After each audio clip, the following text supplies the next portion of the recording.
कहवाई जन्मे श्री राम त कहवा कंधैया जन्मे हो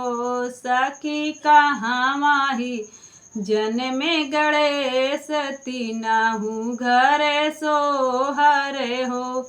सखी कहवा ही जन्मे गणेश तीनहु घर सोहर हो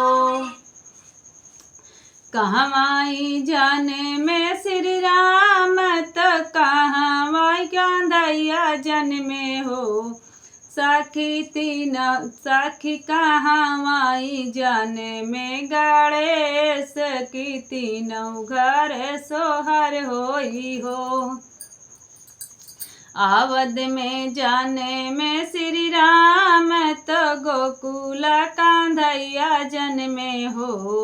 सखी पर्वत पे जन्मे गणेश के तीनों घर सोहर होई हो सखी पर्वत पे जन्मे गणेश की तीनों घर सोहर होई हो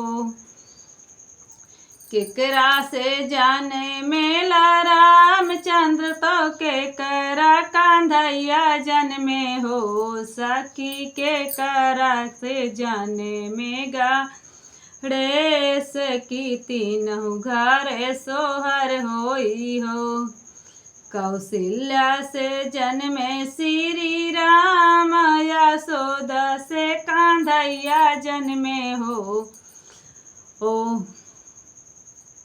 सखी गौरा से जन्मे गणेश तो तीनों घर सोहर होला हो सखी गौरा से जन्मे गणेश की तीनों घर सोहर होला हो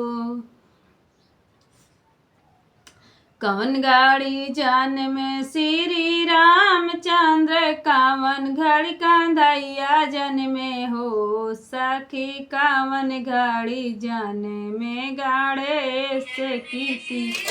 तीनों घर सोहर होई हो शुभ घड़ी जन्मे श्री राम हो शुभ घड़ी कंधैया जन्मे हो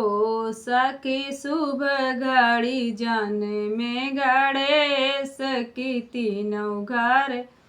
सोहर होई हो सखी शुभ घड़ी जन्मे गणेश की तीनों घर सोहर होली हो।